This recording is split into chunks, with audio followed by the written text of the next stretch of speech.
And Heather, it's so lovely that you've agreed to be part of this conversation. And I've actually had the privilege of being able to read your story in advance, because you wrote out and shared your story a few years back, is that right? With Hawley Baptist Church. Yes. Heather, do you want to just say a bit about your relationship with Hawley Baptist Church, how long you've been coming for, just for those who don't know you and haven't met you before? Yes. Well, Hawley Baptist Church has been part of my life for almost 22 years. I moved here with Eric, my husband, from Suffolk when he semi-retired. We decided, well, presumably God prompted us, but we decided that Hawley was the place for us. So we found a house and we joined Hawley Baptist Church. It would be about 21 years ago, probably. Eric, my husband, he passed away nearly 5 years ago. Yes. So I was going to say, people don't know you as Heather and Eric. No, that's right. So now, instead of Heather and Eric, it's Heather and Jim, because God blessed me with another husband. Yeah. Having assumed that once Eric died, that I would be on my own for the rest of my life. Yeah. He brought Jim into my life, who is an old friend. Yes. From way back. Amazing. And his wife had passed away, and so we got together and we got married here just over 2 years ago. Lovely, and it's amazing to have you and Jim as part of the church community. And as you have already alluded to, and as we want to explore a bit in this conversation, relationships and marriage and lifelong partners, it doesn't always work out the way that we expected. Nobody anticipates, for example, losing a spouse. Everyone imagines a life where you find the one or whatever it is, and you grow old together. You know, we all do go into perhaps when we're teenagers, we imagine the sort of, what will our romantic life be like? And did you, when you think about your teenage years, did boys feature quite heavily? Actually, I think it's a disadvantage that boys didn't feature. Okay. Very heavily, because of the social contact and lack of contact. My secondary school was a girls' school. Yeah, okay. Church, my dad was the pastor. We did have a few young people in the church. We had youth club, and that was the only time really for mixing with boys. Christian Union at school was mixed. But so my experience with boys was very limited. Yes. And I felt, as I look back, that was a disadvantage. Okay, yeah. The more you meet, the more you have social interaction with, the more chance you are to kind of sort out personalities. Okay, I think. So were you dating when you went to teacher training college in Devon, is that right? Yeah. Were you in a relationship at that time? Yeah? Yes. This chap at church who I went out with him for 4 years. Yeah. And then when I went to college, I went to the church in the town, Baptist church in the town, and saw and sort of met this guy who was up the front a lot. Yes. He wasn't anything to do with the college. Yeah. But I had a suspicion he was probably pretty well practiced at working his charm on girls' students. Oh, right. Okay. Because, you're in a college town, and girl students turn up. Yes. So met Adrian. Oh, should I mention his name? Never mind. And he was charming. Yeah. Very outgoing and just different from my boyfriend at home. Right. So after a year at college, I kind of moved on. Yes. Went out with him. Yeah. And married him after college. Yes. Your the boyfriend that you'd had at home. Did you imagine that you might end up marrying him? Yes. Yeah. We had talked about getting engaged. Yeah. In fact, the fact that he suddenly realised he got competition. Yes. I had romantic ideas based on TV, hormones. Yes. All those things that you kind of talk about with your girlfriend. Yeah. Yeah. You talk in your story about the man who would become your first husband, he being quite a charmer. Yeah. And do you think did you get sort of swept up in that, do you think? So. Yeah. I think I did get swept up. And I feel, looking back, I was very naive at that age. I got married at 22, whereas by that time I should have known a little more about Right. expectations and so on. Did you have a picture of what your life together and your marriage together would look like? I guess the idea of marriage and just wanting children and the companionship element. Yeah. Obviously, we must have got on well. Yes. Yeah. Yeah. We were very fortunate. We were able to buy our first home. He had a good job, and we talked about having children. And I desperately wanted babies. Yeah. He said he didn't want to become a father till he was 30, but okay. I thought, well, Yeah. that can change. Yeah. We had a reasonable social life, but we didn't go to church. Yeah. We didn't have a church family. Yeah. I think both of us had grown up in Christian homes, and we knew what it was all about. Yeah. But Yeah. independent life, even though I'd gone to church during my college years and Christian Union there, independent life, we just didn't make time, and it wasn't a top priority for either of us, which is so sad. Yeah. Yeah. So we didn't have a church element or faith element in our life. Yeah, that's hard. Which is a shame. Yeah. Because we hadn't really been talked about realistic expectations, I'm sure we must have had a bit of marriage prep. Yeah. I think we did. We never talked about realistic expectations, so obviously we didn't meet each other's needs. But we never talked about it. We just didn't realise. Yeah. Yeah. Very naive. Well, it's not an uncommon story though at all what you describe. So then you were working in a local school, and do you want to talk a bit about that job and who you met through that? So then we moved to Surrey, and I got a teaching job in a primary school, and met a guy called Joe who was very different from my first husband. Very laid back, very sociable. Not that Adrian wasn't, but just different. He appealed to me. I wasn't aware that I was unhappy, but not the sort of thing I gave a lot of thought to. But we were attracted to each other, and I kind of got involved with him. Partly because we had that teaching in common, we saw each other every school day, and so on. And we just kind of got very, very friendly, etc. Led into an affair, which actually the affair part of it didn't last long, because soon I left my first husband, and we set up home together.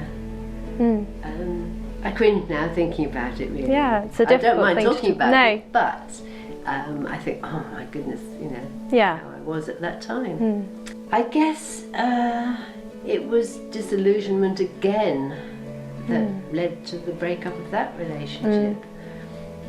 What happened was we moved again and set up a business which Joe was to run, and I carried on teaching. That didn't work. He became very depressed. He wouldn't seek medical or counselling help. I got fed up. Again, my expectations hadn't worked out. I got fed up. We didn't have any church background, any faith background, well, we didn't confide in our families at all. So again, we drifted apart. I got fed up in the end and said, okay, if you're not going to do anything about the way you are, the way you're feeling, etc., then that's it. And so he left.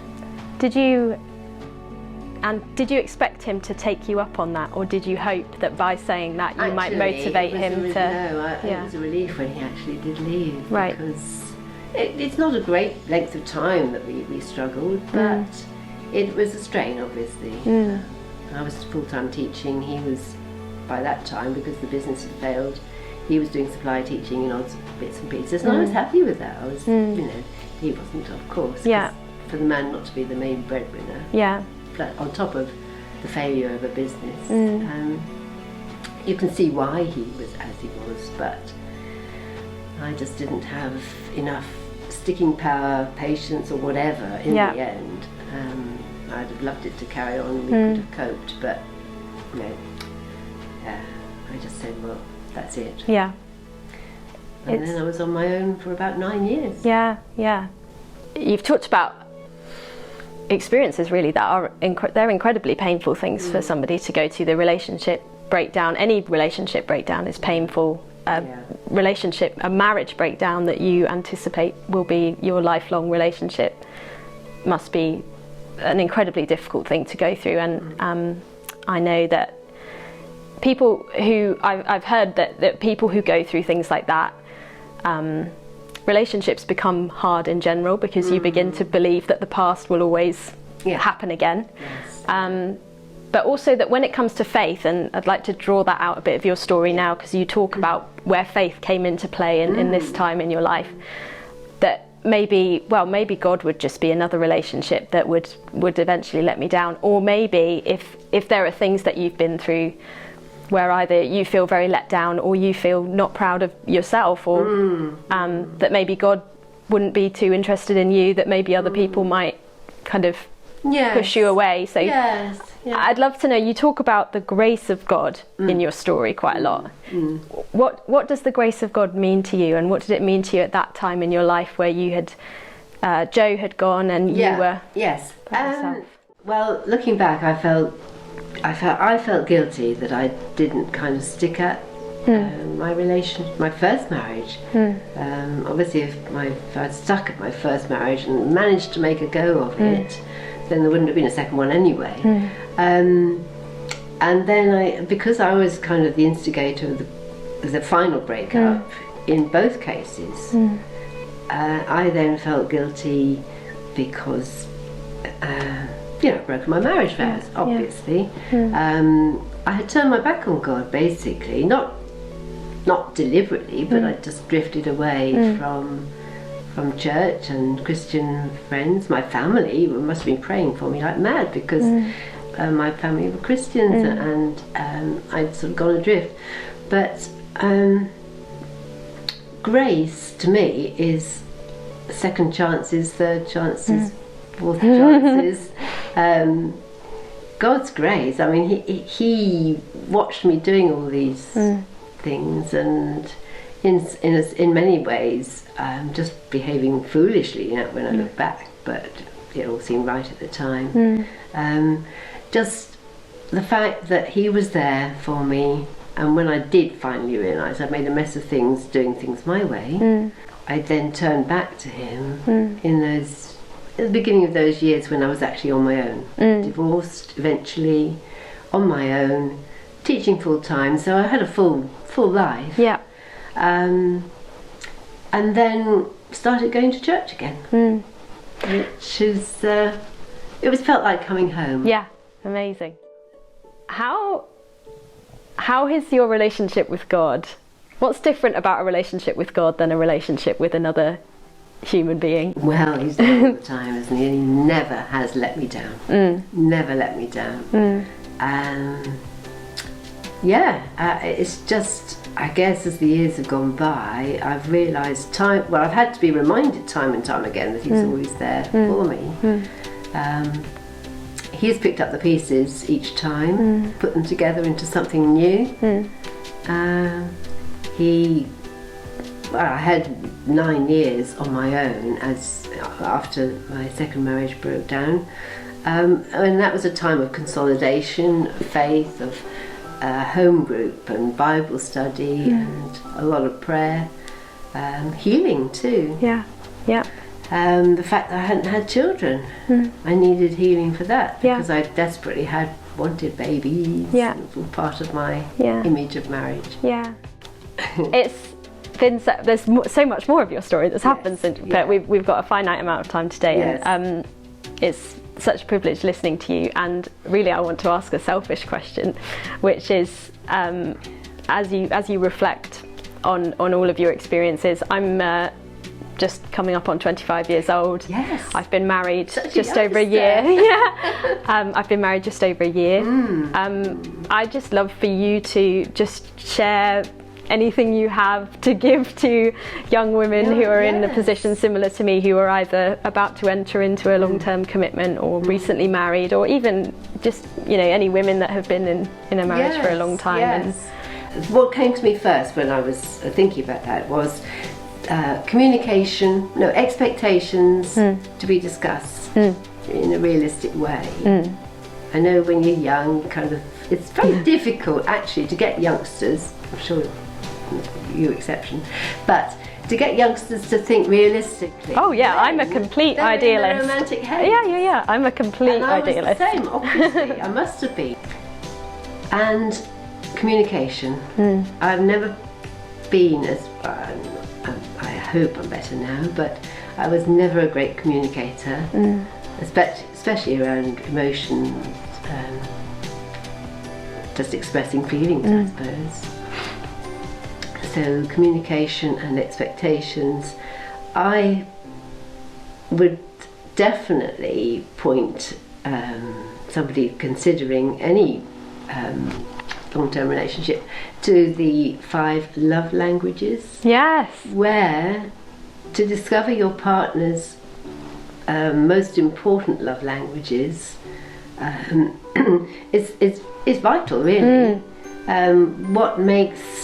What makes you feel loved by your spouse? Jim and I did this before we got married, just over 2 years ago. We went through a marriage course, a pre-marriage course, and this came up, and we had to, part of it was to guess what our partner's primary love language is.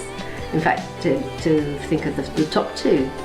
And we didn't do too well, but having discussed it and having told each other, and if you don't know that about the other person, what's most important to them, then that can be part of your going adrift. Yes. Can be. Heather, thank you so much for talking to me and for sharing your story and being willing to be vulnerable about all the things that you've experienced, and it's just such an extra special privilege to hear about your faith. Yes. And how God's worked in your life, and again, just so wonderful to have you in the church, and wonderful for me to get to meet you and speak to you today. It's great to meet you. Thank you so much. Well, thank you. It's been good to share.